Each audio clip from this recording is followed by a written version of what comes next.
Kennedy story का design step को समझें कि कौन कौन से स्टेप हमें फॉलो करनी होगी। तो डिज़ाइन स्टेप समझे पहले। सबसे पहले तो कैनेडी साहब ने एक क्रिटिकल वेलोसिटी फाइंड करने के लिए एक फार्मूला दिया, जो एम्पेरिकल फार्मूला है, इसका कोई डेरिवेशन नहीं है। ठीक है, क्रिटिकल वेलोसिटी फाइंड करने के लिए उन्होंने कहा critical velocity is equal to होता है 0.55 into critical velocity ratio into trial depth to the power 0.64। ठीक है, ये उन्होंने ये भी कहा कि सबसे पहले उन्होंने बताया कि m जो है हमारा क्या है, क्रिटिकल वेलोसिटी रेशियो है। ठीक है, ये रेशियो किस चीज़ का है, mean velocity upon critical velocity का। तो इन्होंने m की 3 वैल्यू दिया। पहले m का वैल्यू जो दिया 1 दिया, और m इज इक्वल टू 1 जो था अपर बायरोडॉप के लिए था। ठीक है, वहाँ पर जो चैनल थी अपर बायरोडॉप उसके लिए 1 थी। ये हमारा 1 से 1.2 कोर्सर पार्टिकल के लिए था, और ये 1.7 से 1 जो हमारा फाइनल पार्टिकल के लिए था। तो अपर बायरोडॉप में m इज इक्वल टू 1 हो जाता, तो वहाँ पर उन्होंने m की वैल्यू नहीं लिया, डायरेक्ट क्रिटिकल वेलोसिटी फाइंड करने के लिए वहाँ उन्होंने लिखा 0.55 into trial depth to the power 0.64। ठीक है, यहाँ पे कोई कन्फ्यूजन नहीं होनी चाहिए, ये तो बात समझ में आ गई। उन्होंने ये बोला कि यहाँ तक तुमने फाइंड कर ली। उसके बाद हमने बोला ये y जो है, ये y हमारा ट्रायल डेप्थ है।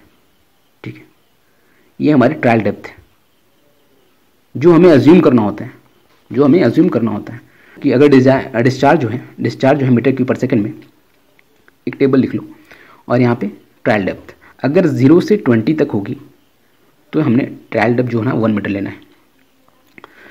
21 से 42 लेंगे, 41 से 80 के लिए 2.5 लेंगे, और 81 to 100 के लिए हम 3 ले लेंगे, 3 मीटर। ठीक है, क्रिटिकल वेलोसिटी फाइंड कर लिया। अगर क्रिटिकल वेलोसिटी फाइंड कर लिया तो क्या फाइंड कर सकते हैं क्या, तो एरिया इज इक्वल टू क्या होता है, डिस्चार्ज अपॉन क्रिटिकल वेलोसिटी। ठीक है जी, ठीक है। तो यहाँ से पहले अगर एरिया फाइंड हो चुका तो क्या हम एरिया अगर मान लेते हैं कि ट्रेपेजॉइडल चैनल है, ठीक है, अज्यूम कर लेते हैं कि ट्रेपेजॉइडल चैनल है हमारा, तो एरिया इज इक्वल टू क्या हो जाता है, B plus N Y into Y. तो यहाँ से सारी वैल्यू नोन है, एरिया भी हमने फाइंड कर लिया, तो हम विथ फाइंड कर सकते हैं चैनल का। ये तो बात हो गई।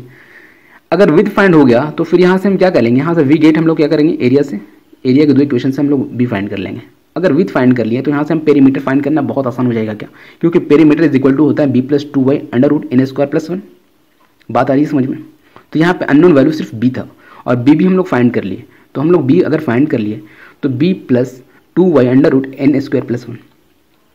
ठीक है, यहाँ तक बात समझ में। हमने वेटेड पेरीमीटर फाइंड कर लिया, एरिया भी फाइंड कर लिया, तो हम इसको हाइड्रोलिक मेन डेप्थ फाइंड कर सकते हैं। क्या देखो, इनका कंफ्यूजन नहीं रखना। ट्रेपेजॉइडल चैनल है तो हमारा साइड स्लोप क्या हो जाएगा, 1/2 हो जाएगा ना, 1 हॉरिजॉन्टल इक्वल 1/2 वर्टिकल, तो n इज इक्वल टू 1/2 0.5 आ जाएगा। ठीक है, यहाँ पर कोई कन्फ्यूजन नहीं होना चाहिए। देखो, हमने एरिया और वेटेड पेरीमीटर फाइंड हो चुका, तो क्या हम हाइड्रोलिक मेन डेप्थ फाइंड कर सकते हैं। क्या hydraulic mean depth r is equal to area upon wetted perimeter. ये बात समझ में आ रही है। अब r भी फाइंड हो चुका, तो यहाँ से क्या कैनेडी साहब ने कहा कि आप चेजिस का फॉर्मूला यूज़ करते हुए आप एक्चुअल मीन वेलोसिटी फाइंड करो, v is equal to Chezy coefficient root over R S. ठीक है, ये है बात आ रही समझ में।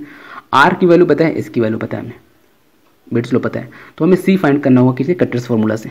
ठीक है, कटर्स फार्मूला से, जो कि बहुत कंफ्यूजिंग फार्मूला है। 23 plus 0.00155 upon bet slope plus 1/n। ठीक है, upon 1 plus 23 plus 0.00155 upon bet slope into n over root r।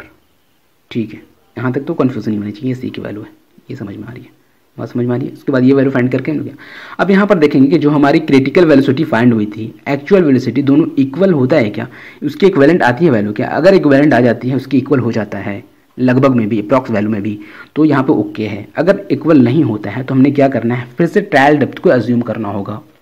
ठीक है, ट्रायल डेप्थ को फिर से अज्यूम करेंगे और फिर से आगे का प्रोसेस करेंगे। ये रिपीट प्रोसेस होता रहेगा। क्रिटिकल वेलोसिटी फाइंड करेंगे, देन फिर हम एरिया फाइंड करेंगे, उसके बाद विथ फाइंड करेंगे, उसके बाद पेरीमीटर फाइंड करना है, देन हम लोग क्या करेंगे, फिर हाइड्रोलिक मेन डेप्थ फाइंड करेंगे, उसके बाद फिर हमने चेज़ी लगा करके हमें actual main depth velocity find करनी है, उसके बाद फिर यही प्रोसेस करना पड़ेगा।